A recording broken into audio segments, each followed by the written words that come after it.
تو وہ بھی کچھ نہیں آپ کو کہتے کہ یہ، وہ بھی کچھ نہیں کہتے کہ لوگ اتنا زیادہ مخالفت کر رہے ہیں، برا بھلا کہیں، ان کو ریٹیلیٹ کریں، کچھ نہیں، بس صرف چپ چاپ وہ ان کی ایذاؤں کو برداشت کرتے۔ تو پھر اس کے بعد ابو طالب کا تو ہو گیا تھا کہ وہ پوری طریقے سے مدد کریں گے، لیکن وہ اسلام قبول نہیں کریں گے، لیکن پوری طریقے سے وہ مدد کریں گے۔ اب جو ہے حج کا زمانہ تھا، تو رسول اللہ صلی اللہ علیہ وسلم نے پہلے تو انڈیویجولی لوگوں سے ملاقاتیں کی اور ان کو بتایا، تو اس سے تھوڑا سا ہوا کام، تقریباً 40 لوگ آپ کے ہاتھ پر بیعت کیا انہوں نے۔ پھر اس کے بعد وہ حج کا زمانہ تھا، تو حج کے مختلف حج جو ہے پورے عرب والے وہاں مکہ آتے تھے، تو ان کے جو ہیں خیمے میں جا جا کر وہاں وہ لوگ خیمہ، ایک ایک ٹرائب آتا تھا اور وہ اپنا خیمہ لگاتا تھا، تو وہ خیمے میں جا جا کر آپ اعلان کرتے اور لوگوں کو سب باتیں بتاتے۔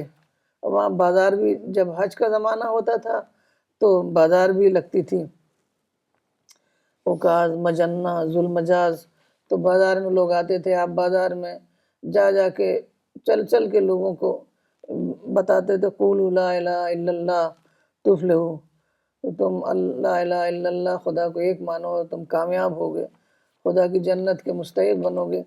بس یہی کہتے رہتے تھے چاروں طرف گھوم گھوم کے۔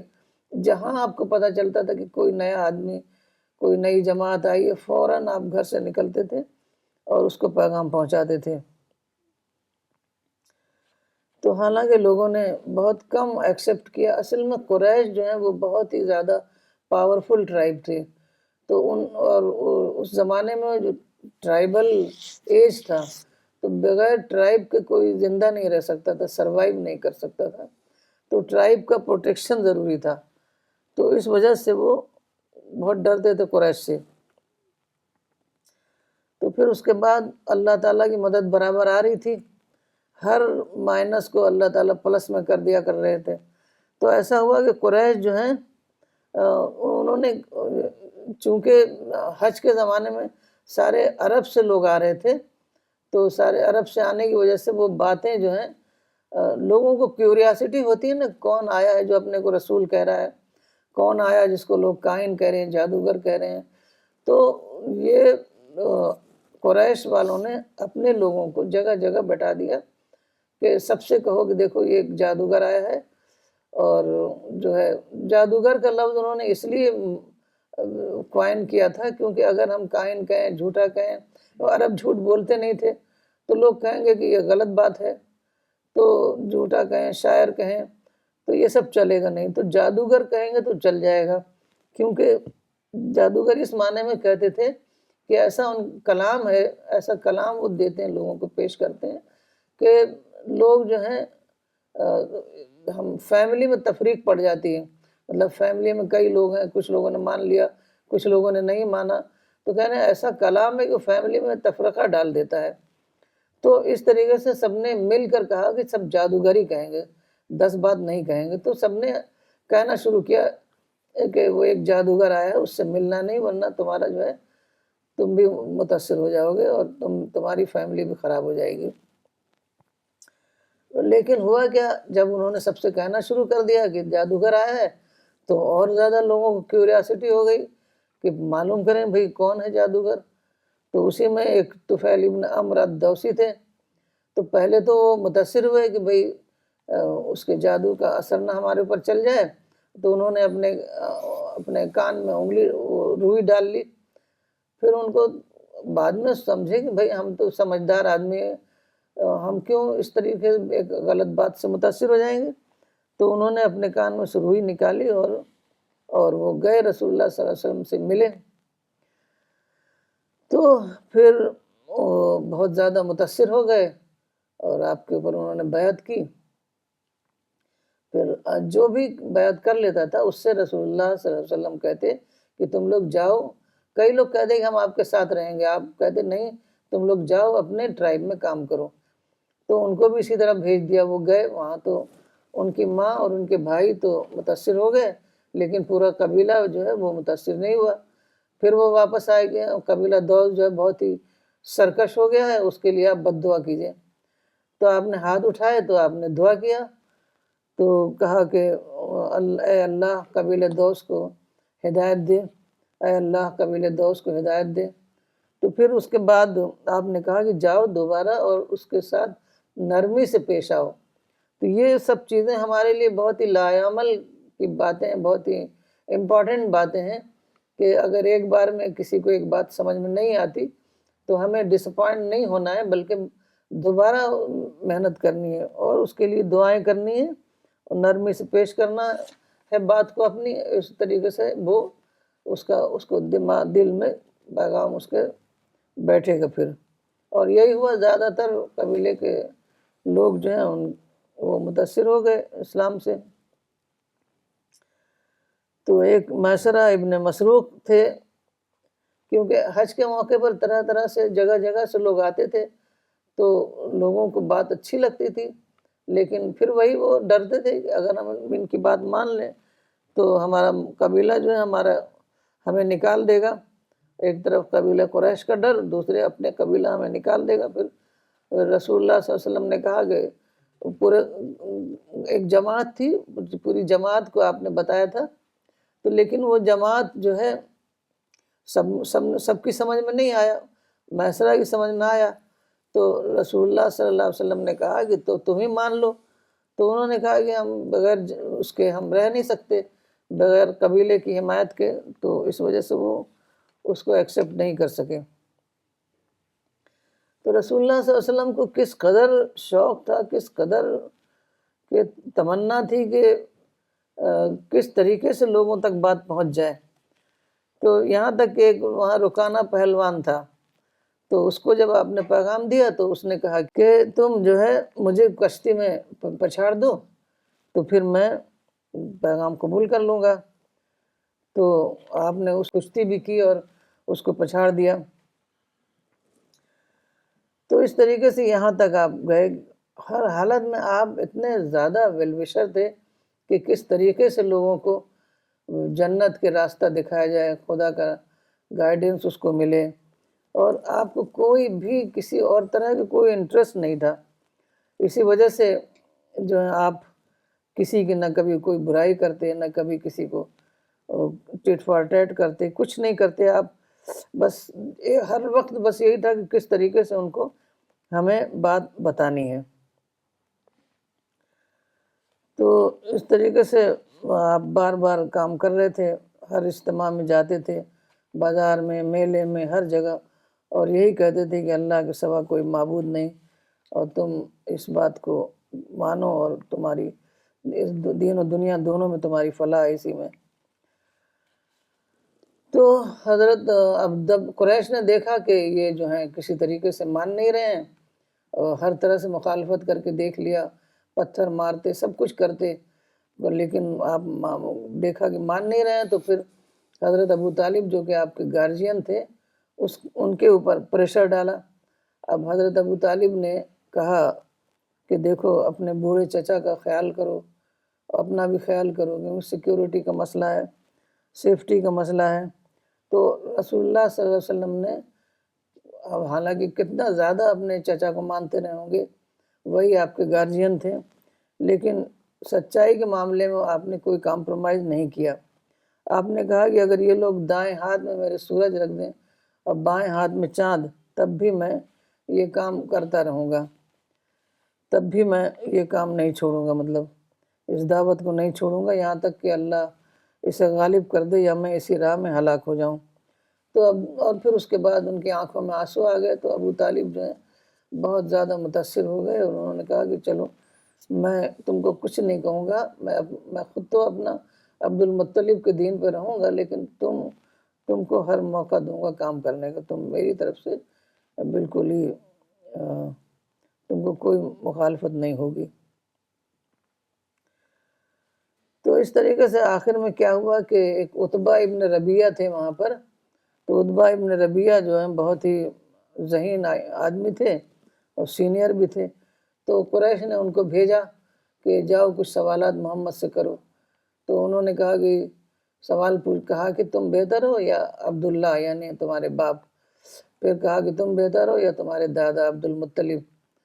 تو وہ تو جو جن معبودوں کی پرستش کرتے تھے تم ان کو کہتے ہو غلط بتاتے ہو، تو اور کہتے ہو کہ جو ایک خدا کی پرستش نہیں کرے گا وہ جہنم میں جائے گا۔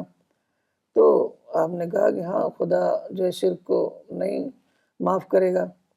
تو یہ ان کو ایک شوشہ مل گیا کہ دیکھو اپنے باپ دادا کو کہہ رہے ہیں کہ یہ جہنم میں جائیں گے۔ یہ شوشہ اتنا زبردست ملا کہ انہوں نے سارے عرب میں اس کو پھیلایا، اور پھر ان کو موقع مل گیا کہ وہ کہیں کہ یہ تو بہت ہی زیادہ غلط آدمی ہے اپنے گھر والوں کو، کیونکہ ٹرائب میں ایک دوسرے سے بہت کوہیسونیس ہوتا تھا بہت زیادہ، تو بہت ان کو بڑا سمجھتے تھے۔ ایک قصی ابن کلاب تھے، ان کے پردادا تھے، تو ان لوگوں کو بالکل ہی ریورنس بالکل ایسے ہی تھا، انہی لوگوں کو جو ہے وہ بت بنا لیتے تھے بعد میں۔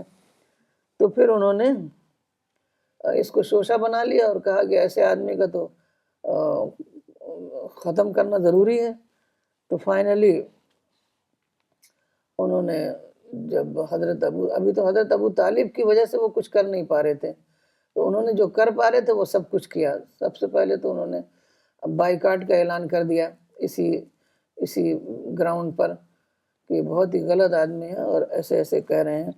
تو بائیکاٹ کیا، 3 سال تک آپ لوگوں کو پورے بنو ہاشم کو وہاں پر کر دیا ایک گھاٹی میں، وہاں نہ کھانا نہ پانی۔ وہ تو جو سروائیو کر گئے کہ 4 مہینے جو ہے وہ حج کا جو زمانہ ہوتا تھا اس میں آزادی ہوتی تھی، ورنہ وہ بس بچے بھوک سے تڑپتے تھے اور پانی نہیں ہوتا تھا، کوئی چھپ چھپا کے بھیجتا تو اس کو بھی قریش مارتے تھے۔ تو وہ 3 سال کے بعد کیا ہوا کہ جو انہوں نے معاہدہ بنا کے رکھا تھا، کعبہ میں لٹکایا تھا، اس کو دیمک کھا گئی، اور کچھ لوگ پہلے سے مخالفت کر ہی رہے تھے تو ان لوگوں نے مخالفت کی اور ادھر معاہدہ دیمک کھا گئی، صرف اس میں ایک لفظ اللہ جو ہے وہ رہ گیا تھا۔ تو وہ پھر 3 سال کے بعد وہ مقاطعہ جو ہے بائیکاٹ ختم ہوا۔ پھر وہ لوگ آئے، لیکن اتنا زیادہ ابو طالب اور حضرت خدیجہ اتنا زیادہ ان کی صحت خراب ہو گئی تھی کہ بہت جلد انتقال ہو گیا۔ تو ابو طالب کے انتقال کے بعد جو ہے وہ ابو لہب جو سب سے بڑا دشمن تھا وہی قبیلے کا سردار ہو گیا۔ تو اس نے سردار ہوتے ہی سب سے پہلا کام جو کیا وہ رسول اللہ صلی اللہ علیہ وسلم کو وہاں سے قبیلے سے اخراج کر دیا۔ قبیلے کے اخراج کا معنی کیا ہوتے ہیں کہ قبیلہ ہی پروٹیکشن ہوتا ہے۔ آج کل کا زمانہ نہیں تھا جیسے آج ایک حکومت ہوتی ہے، قانون ہوتا ہے، پولیس فوج ہوتی ہے، تو ہماری جان و مال سب محفوظ ہوتی ہے، لیکن وہ زمانے میں صرف قبیلہ ہی پروٹیکشن دیتا تھا۔ تو قبیلے سے اخراج کرنے کے بعد کوئی بھی مار سکتا تھا، کچھ بھی کر سکتا تھا۔ اگر ایک آدمی قبیلے میں ہے اور اس کو کوئی مارتا ہے تو پھر انتقام لیا جاتا تھا، پورا قبیلہ انتقام لیتا تھا۔ تو اس وجہ سے قبیلے سے اخراج کرنے کے بعد یہ مسئلہ حل ہو گیا۔ پھر اس کے بعد آپ جو ہے وہاں گئے طائف کہ وہاں پر سپورٹ مل جائے، تو وہاں بھی سپورٹ نہیں ملی، وہاں کے لوگوں نے اور زیادہ بدتمیزی کی اور اسٹریٹ ارچنس کو آپ کے پیچھے لگا دیا، اور وہ لوگ پتھر پھینکتے رہے بہت زبردست طریقے سے۔ رسول اللہ صلی اللہ علیہ وسلم نے کہا ایک بار کہ وہ میرا سب سے زیادہ سخت دن تھا طائف کا دن۔ تو وہاں پر بھی آپ کو جب سپورٹ نہیں ملی، قبیلے کی سپورٹ اس کام کو کرنے کے لیے ضروری تھی، یہاں تک کہ جب آپ وہاں آئے مکہ واپس تو آپ اندر نہیں آ سکتے تھے کیونکہ آپ کو قبیلے کی سپورٹ نہیں تھی۔ تو آپ نے کئی لوگوں سے کہا، تو اس میں ایک مطعم ابن عدی تھے، انہوں نے اپنے 6 بیٹوں کو بھیجا، جو بھی اس زمانے میں جو بھی تلوار رہی ہو ڈنڈا رہا لے کر کے وہ آئے، اپنی پروٹیکشن میں رسول اللہ صلی اللہ علیہ وسلم کو گھر پہنچایا۔ تو اب وہ مسئلہ ہو گیا تھا، اب مکہ میں اب کام نہیں کیا جا سکتا تھا، اب حالات بالکل خراب ہو چکے تھے۔ تو اب اللہ تعالیٰ نے مدینے والوں کے دل میں ڈالا، تو مدینہ تک بات پہنچی اور وہاں پر اسلام بہت تیزی سے پھیلنے لگا، سب سے پہلے یہ لوگ آتے تھے حج کے زمانے میں، تو 6 آدمی آئے، انہوں نے اسلام قبول کیا. پھر اگلے سال 12 لوگ آئے. پھر انہوں نے کہا کہ مصعب ابن عمیر ہیں، ان کو آپ بھیج دیجئے، وہ وہاں اسلام کا پیغام پہنچائیں گے. تو وہاں پر اگلے سال جو ہے 75 لوگ وہاں سے آئے. تو پھر انہوں نے رسول اللہ صلی اللہ علیہ وسلم کو انوائٹ کیا کہ آپ آئیں اور مدینے میں وہیں قیام کریں. تو آپ نے ان کا انویٹیشن قبول کر لیا. تو پھر اس کے بعد ابھی اللہ کا حکم نہیں ہوا تھا. پھر اللہ نے جب حکم دیا تو یہ کہا گیا کہ بالکل خاموشی سے رات کو نکل جائیں. تو آپ مسلمان پہلے ہی سے ہجرت کر رہے تھے، مطلب ہے کہ وہاں بیٹھ کے لڑنے کے بجائے، ان کو برا بھلا کہنے کے بجائے، آپ نے اپنا جو ہے مقام عمل بدل دیا. تو تمام لوگ جو ہیں، کچھ لوگ اس سے پہلے حبش بھی گئے تھے. حبش میں بھی بہت اچھا ان کا ایکسپیرینس رہا. وہاں کا جو بادشاہ تھا نجاشی، اس نے بہت ہی عزت کے ساتھ مسلمانوں کو رکھا، اور خود اس کو بھی یہ پیغام بہت زیادہ پسند آیا. اور کہا جاتا ہے کہ اس نے غائبانہ اسلام بھی قبول کر لیا تھا. تو اس طریقے سے پہلے وہ حبش چلے گئے، پھر اس کے بعد اللہ تعالیٰ نے مدینہ کا انتظام کیا. تو وہاں پر پھر آپ آدھی رات کو وہاں سے حضرت ابوبکر کے ساتھ خاموشی سے وہاں نکلے، اور وہاں پر 3 دن کے لیے تو غار ثور میں چھپے رہے. پھر اس کے بعد جب یہ ہو گیا کہ اب کیونکہ وہ تعاقب کر رہے تھے، تو تعاقب کر رہے تھے، 3 دن تک ڈھونڈتے رہے، یہاں تک کہ غار ثور تک بھی پہنچ گئے تھے. لیکن جب جس کے ساتھ اللہ و فرشتے ہوں تو اس کا کون بگاڑ سکتا ہے. تو اللہ تعالیٰ نے پورا انتظام کیا فرشتوں کے ذریعے سے، اور آپ مدینہ پہنچ گئے. مدینہ میں زبردست طریقے سے آپ کا استقبال ہوا. تمام لوگ سڑک کے دونوں طرف کھڑے ہوئے تھے، اور وہاں پہنچے تو آپ نے سب سے پہلے وہاں مسجد نبوی بنائی، اور تمام لوگوں کو وہاں پر سیٹل کیا. ایک انصاری اور ایک مکی اور ایک انصاری، تو یہ دونوں کو بھائی بھائی بنایا. بالکل بھائی کے طریقے سے وہ لوگ وہاں پر رہنے لگے، اور وہاں پر بہت آرام سے سکون سے کام ہونے لگا دین کا. لیکن خیر ان لوگوں نے، قریش نے، تو وہ اور زیادہ الارمڈ ہو گئے، اور زیادہ خطرہ ہو گیا ان کو کہ اب اسلام جو ہے اس گیننگ گراؤنڈ. تو پھر انہوں نے پھر کئی جنگیں کی. تو اس کو ہم اگلے ایپیسوڈ میں لیں گے، کیونکہ مدینہ کا ایپیسوڈ لینے میں بہت زیادہ اور وقت لگے گا. تو اس میں دوسرے ایپیسوڈ میں کریں گے. اب آج یہاں پر ختم کرتے ہیں.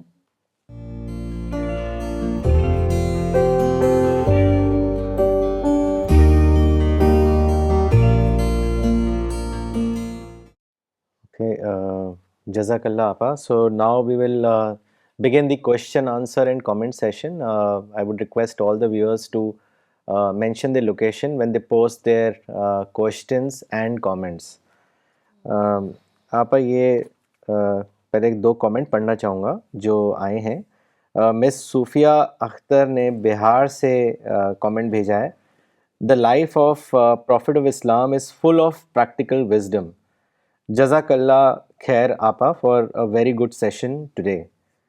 عامر موری صاحب کا کامنٹ بھی ہے آپا اور سوال بھی ہے. انہوں نے لکھا ہے thank you for such a great talk آپا. My question is that why the acceptance of truth is so difficult even in today's era. ایسا کیوں ہے؟ اصل میں لوگ ٹروتھ سیکر نہیں ہوتے ہیں، بس جو ان کو مل رہا ہے باپ دادا سے اسی کو صحیح سمجھتے ہیں، اور اس کے خلاف کچھ سوچنا نہیں چاہتے ہیں. حالانکہ انسان کو ٹروتھ سیکر ہونا چاہیے. اب عرب میں بھی دیکھیے انہی لوگوں کو سچائی ملی، ابتدا میں انہی لوگوں کو ملی جو ٹروتھ سیکر تھے. تو اپنے فطرت کے زور پر، کیونکہ اللہ تعالیٰ نے انسان کی فطرت کے اندر ہی سب کچھ رکھ دیا ہے. اگر آدمی ٹروتھ سیکر ہو، انٹرسٹ کے کو اپنا مذہب نہ بناتا ہو، لوگوں سے خوف نہ کھاتا ہو، بلکہ سوچتا ہو سچائی کیا ہے، کیونکہ سب لوگ جانتے ہیں ایک دن ہمیں مرنا ہے، مرنے کے بعد اس کے جو ہوگا انسان کی ایٹرنل ایک لائف ہے. تو وہی بتایا جاتا ہے انسان کو، اس کی بھلائی کے بارے میں بتایا جاتا ہے. کہ وہ اخروی بھلائی کے بارے میں. تو اگر انسان ایک ٹروتھ سیکر ہو، جہاں بھی اس کو سچائی ملے تو وہ اس کو مان لے، تو اس کے لیے کوئی پرابلم نہیں ہوگا سچائی کی تلاش میں. اس کو جب بھی ملے گی وہ اس کو مان لے گا. جی. ظہیر عباس صاحب نے لکھا ہے کہ آپ جس کتاب کو آپ نے ریفر کیا آج کے ٹاک کے لیے، اگر اس کتاب کے بارے میں بھی ہمیں بتائیں تو ہم بھی وہ مولانا صاحب کی کتاب خرید کر پڑھیں گے. تو مولانا صاحب کی کتاب ایک ہے سیرت رسول، اور اس میں آپ کو پوری ڈیٹیل ملے گی، اور باقی تو مولانا صاحب کی تقریباً سبھی کتابوں میں ہے. پیغمبر اسلام کے بارے میں جو آپ کی دعویٰ ورک تھا، دعوت حق ہے، دعوت اسلام ہے، اور پیغمبر انقلاب ہے، اور ایک اور مطالعہ سیرت ہے. مطلب یہ تو خاص کتابیں ہیں، لیکن تقریباً ہر کتاب میں آپ کو یہ سب باتیں ملیں گی. جی. مولانا اقبال عمری نے لکھا ہے چنئی سے، ماشاءاللہ بہت اچھی طرح سے سیرت میں دعوتی پلاننگ کیسے ہوئی اس کو آپ نے واضح کیا، جزاک اللہ آپا. یہ ایک سوال آیا ہے جو ڈاکٹر نغمہ صدیقی نے بھیجا ہے دلی سے. انہوں نے آپ سے پوچھا ہے کہ how is the prophetic model applicable for us today, if you can throw some light. Prophetic model یہ ہے کہ ہمارا ایک جو بھی ہمارا گول ہو، ہماری سچائی ہو، جو بھی ہمارا مقصد ہے زندگی کا، اس میں ہم لگے رہیں، اور لوگ کیا کرتے ہیں اس کو اوائڈ کریں. مسلسل ہم یہی دیکھ رہے ہیں کہ رسول اللہ صلی اللہ علیہ وسلم اوائڈ کر رہے ہیں. لوگ ہر طرح سے برا بھلا کہہ رہے ہیں، سب کچھ کر رہے ہیں، کاہن کہہ رہے ہیں، جادوگر کہہ رہے ہیں، جھوٹا کہہ رہے ہیں. انہی سب چیزوں سے ہم متاثر ہو جاتے ہیں، پھر ہم ریٹیلیٹ کرنا شروع کر دیتے ہیں. لیکن آپ جو ہیں بالکل ریٹیلیٹ آپ نے نہیں کیا، اور ہر حالت میں صرف ایک فوکسڈ آپ کا رہا مقصد، ایک فوکس ہے، اسی پر کام کرنا ہے. باقی جو ہے دوسرے لوگ جانے، ہمیں اپنا کام کرتے رہنا ہے. اور خدا کی مدد، جب ہم خدا کا کام کریں گے تو بالکل نیچرل ہے کہ خدا کی مدد ہمارے لیے آئے گی، اور ہم خدا کی مدد سے وہ کام انجام دیں گے. جی.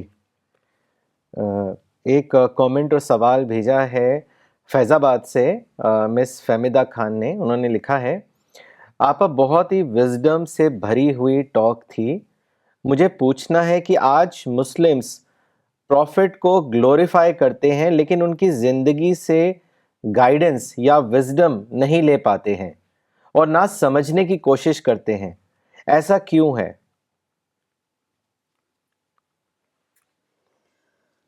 پرافٹ کو ہم نے رول ماڈل نہیں سمجھتے، بلکہ ہم ہیرو سمجھتے ہیں. ایک کہ ہمارے لیے ایک پریسٹیج کا معاملہ ہو گیا ہے. حالانکہ پرافٹ ہمارے لیے رول ماڈل ہیں. تو رول ماڈل کے طور پر اگر آپ کسی کو بتائیں بھی تو اس کو سمجھ میں نہیں بات آتی. بس وہ بڑے بڑے القاب و آداب بولتا ہے اور سمجھتا ہے کہ بس پرافٹ کو کچھ کہا نہ جائے، اور کچھ بھی کوئی ذرا سے بھی کوئی ایسی بات کہہ دے گا جو لگے گا کہ پرافٹ کے اعزاز کے خلاف ہے تو وہ غصہ ہو جائیں گے. حالانکہ اصل چیز تو یہ ہے کہ ہم پرافٹ کی سننا کو فالو نہیں کر رہے ہیں. پرافٹ کی سننا کے بالکل ٹوٹل ہماری خلاف ہماری زندگی جا رہی ہے.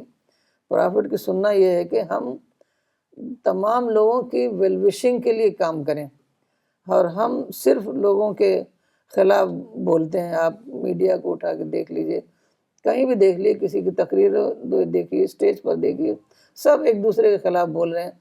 پرافٹ نے پوری زندگی کسی کے خلاف نہیں بولی. جبکہ آپ مدینہ گئے، آپ شاید یہ سوچیں کہ مکہ میں تو حالات ہی نہیں تھے خلاف بولنے کے، تو اب پرائیویٹلی تو بول ہی سکتے ہیں. جب مدینے میں جب آپ کو سردار بنا لیا گیا اور تمام لوگ میجارٹی آپ کے ساتھ ہو گئی، اور آپ نے جب پہلی تقریر کی تو آپ نے یہی کہا کہ تم لوگ اپنے آپ کو آخرت کے عذاب سے بچاؤ. یہ ایک بار نہیں کہا کہ دیکھو وہ لوگ کتنے برے تھے، انہوں نے ہمیں نکالا اور ہمیں بھاگنا پڑا، رات کو ہمارے وطن سے بھاگنا پڑا. کچھ نہیں. یہ ساری نگیٹیوٹی جو ہے بالکل ختم کرنی ہوگی. جب تک ہم پازیٹیو نہیں ہوں گے تب تک ہم رسول اللہ صلی اللہ علیہ وسلم کو اپنا ماڈل ہم بنا ہی نہیں سکتے. ہم تو شیطان کو اپنا ماڈل بنائیں گے. تو سب سے بڑی چیز جو ہے وہ پازیٹیوٹی ہے. جی آپا میں اس میں کچھ ایڈ کرنا چاہوں گا. کل میں ایک ویب سائٹ دیکھ رہا تھا، اس میں کتابیں ہیں، تو اس میں سیرت کی 339 یعنی ایک کم 340 کتابیں تھیں. میں نے دیکھا کہ اس میں دعوت کے اوپر کون سی کتاب ہے، تو مجھے ایک بھی کتاب نہیں ملی جس میں بتایا کہ رسول اللہ کے دعوت کا طریقہ کیا ہوتا ہے، رسول اللہ نے دعوت کا کام کیسے کیا. ایسا کوئی کتاب نہیں تھی. اس میں کچھ کتابوں کا نام میں بتاتا ہوں. مثال کے طور پر ایک کتاب کا نام تھا رسول اللہ کا دسترخوان، رسول اللہ کی مسکراہٹیں، رسول اللہ کے آنسوں، رسول اللہ کی ہنسی خوشی اور مذاق، رسول اللہ کی جنگی اسکیم، سیرت رسول کا سیاسی پہلو، رحمت للعالمین کے اصول جنگ. پوری کتابوں کو میں نے دیکھا تو دعوت اور دائی کے نام سے 2 کتاب ملی، وہ بھی دعوت پر نہیں تھی. ایک کتاب تھی دائی اعظم صلی اللہ علیہ وسلم اور دوسری کتاب تھی دائی اعظم کی عالمگیر نبوت. یہ دونوں فخر کے پہلو سے کتابیں لکھی ہوئی تھیں، دعوت تو نہیں تھا اس میں. تو اللہ تعالیٰ نے جو پیغمبروں کو بھیجا تھا کہ ہم نے پیغمبر کو بھیجا تاکہ لوگوں پر حجت قائم ہو، اللہ کا پیغام ان کو پہنچے، اس پہلو سے رسول اللہ کو مسلمانوں نے دریافت ہی نہیں کیا ہے. وہ جو الگ الگ پہلو ہوتے، چھوٹے چھوٹے انسانی پہلو ہوتے، اس اعتبار سے دریافت کر کے اس اعتبار سے وہ گلوریفائی کر رہے ہیں. تو ظاہر سی بات ہے کہ رسول اللہ کو رول ماڈل نہیں بنا سکتے وہ حقیقی اعتبار سے. آپ اگلا سوال لیتے ہیں. یہ سوال لکھنؤ سے ہے. مس سمیرا عبیدی نے بھیجا ہے. انہوں نے لکھا ہے کہ people usually call prophet Muhammad as a warlord as it is believed that Islam spread with the help of sword. So what is your opinion on it? سب سے پہلے تو پرافٹ کی لائف پر کتاب پڑھے، خود ہی ان کو سمجھ میں آ جائے گا کہ رسول اللہ صلی اللہ علیہ وسلم نے تو کبھی ریٹیلیٹ کیا ہی نہیں. تو ہمیشہ بس جب وہاں پر گئے مدینے میں تو یہ لوگ جو ہیں قریش، وہ بہت زیادہ ان کو خطرہ محسوس ہوا. تو وہ لوگ 3-4 بار جو ہے وہ اپنی آرمی لے کر مدینے کے پاس آ گئے. ایک بار جنگ بدر شاید 20 میل دور، مدینے سے 20 میل دور کے انہوں نے اپنی کیمپ کیا، اور جنگ احد میں 12 میل دور، جنگ احزاب میں تو بالکل مدینے کے بارڈر. اگر رسول اللہ صلی اللہ علیہ وسلم جنگ کرنا چاہتے، افینسو وار ہوتی تو وہ مکے میں جا کے ہوتی نا، مدینے میں تھوڑی ہوتی. تو یہ وار صرف مولانا صاحب نے بتایا کہ صرف آدھے دن کی وار ہوئی. اس کو وار بھی نہیں کہتے، اس کو اسکرمش کہتے ہیں. اور چونکہ وہ زمانہ ہی تھا، ٹرائبل ایج تھا، تو ایک ٹرائب دوسرے ٹرائب کا دشمن ہوتا تھا، تو دوسرے ریلیجس پرزیکیوشن کا دور تھا، ورنہ وہ اتنے 2.5 دن کی بھی جنگ نہ ہوتی. تو رسول اللہ صلی اللہ علیہ وسلم کی پوری زندگی جو ہے اوائڈنس ہے، کس طریقے سے دشمن کے جو وہ ہیں ایڈوانسز ہیں ان کو اوائڈ کیا جائے، چاہے وہ ابیوز ہو، چاہے وہ پتھر پھینکنا ہو، چاہے وہ ہتھیار کی لڑائی ہو. تو آپ نے پورے طریقے سے اوائڈ کرنے کی کوشش کی.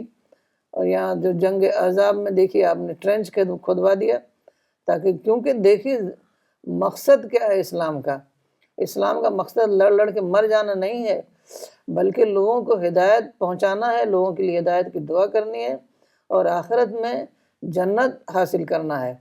یعنی لڑ کے مرنے سے تھوڑی جنت مل جائے گی. جب تک ہم اللہ کے لیے کام کریں، اللہ کی عبادت کریں، اللہ کے لیے اپنی زندگی کو قربان کریں، اور کام کر کے قربان کریں، وہ نہیں، وہ مارٹیر بننا نہیں. وہ تو جب کبھی وار ہو رہی ہو، ڈیفینسو وار، اور اس میں جنگ کرنی پڑ جاتی ہے، اور وہ الگ بات ہوتی ہے. لیکن بلا وجہ جنگ چھیڑنا یہ بالکل اسلام میں نہیں ہے، نہ قرآن میں ہے، نہ حدیث میں ہے، نہ کہیں اور آپ کو کسی بھی کتاب میں یہ بات ملے گی.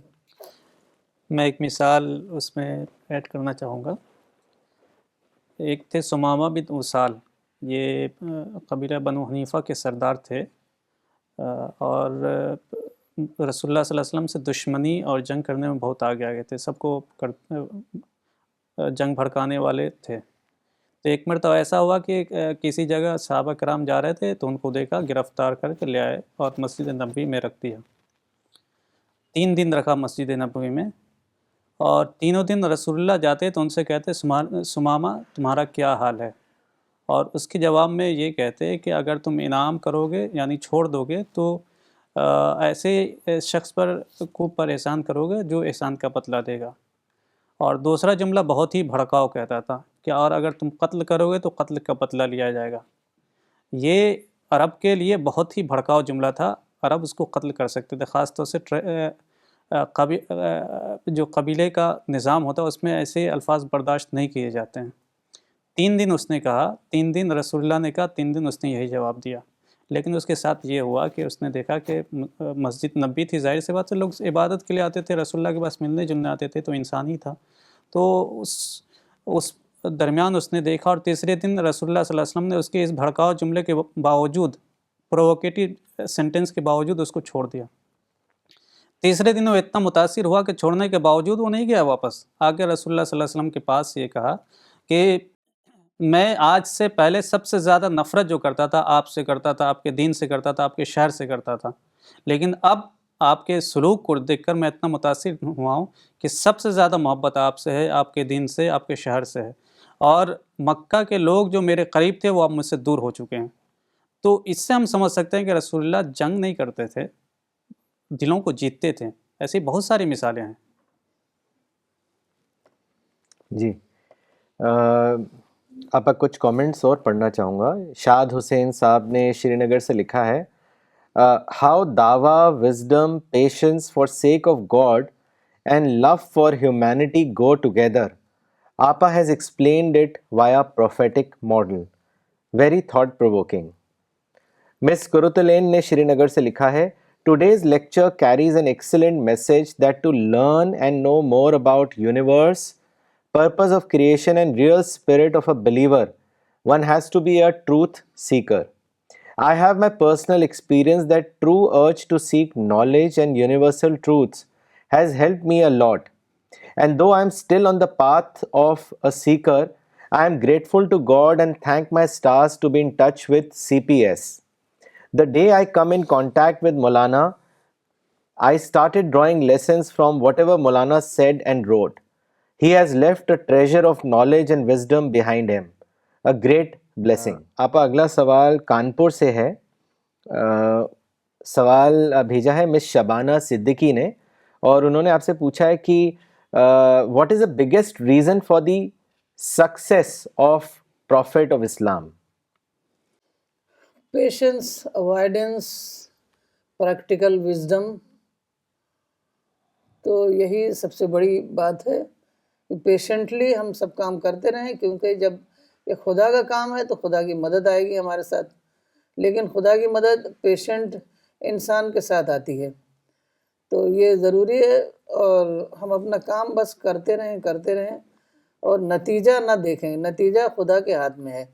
ہمارا کام لوگوں تک بات پہنچانی ہے اور اس کا نتیجہ خدا کے اوپر چھوڑ دیں. جس کو اللہ تعالیٰ توفیق دیں گے اس کو وہ بات سمجھ میں آ جائے گی.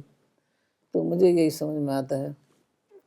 آپ کی بات جو کہ وہ بالکل صحیح بات ہے.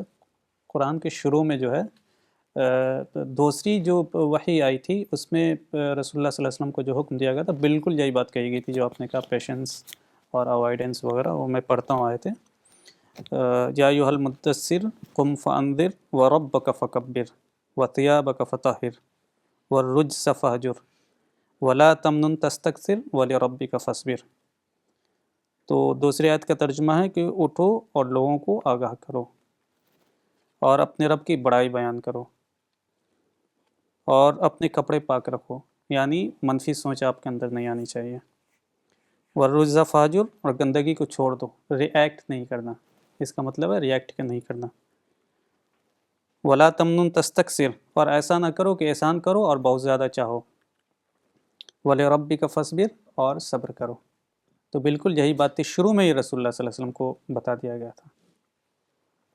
اور دعا کرو.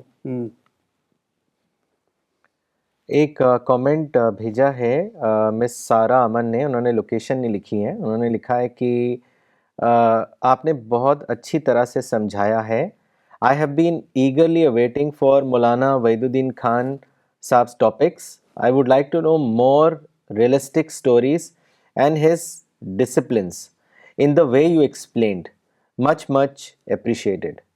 So, we'd like to tell Sister Sara that you can visit our website, www.cpsglobal.org, and there are many books of Maulana Saab. In fact, all his books in English and Urdu are uploaded there. You can also search for his YouTube channel, the same Facebook on which you've commented. There are many lectures of his. You can watch those lectures.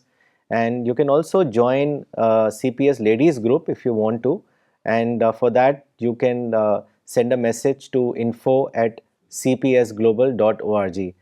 We have a very active CPS ladies group which is headed by Professor Farida Khanam and is also managed by Miss Femida Khan. So you can write to us in case you are interested.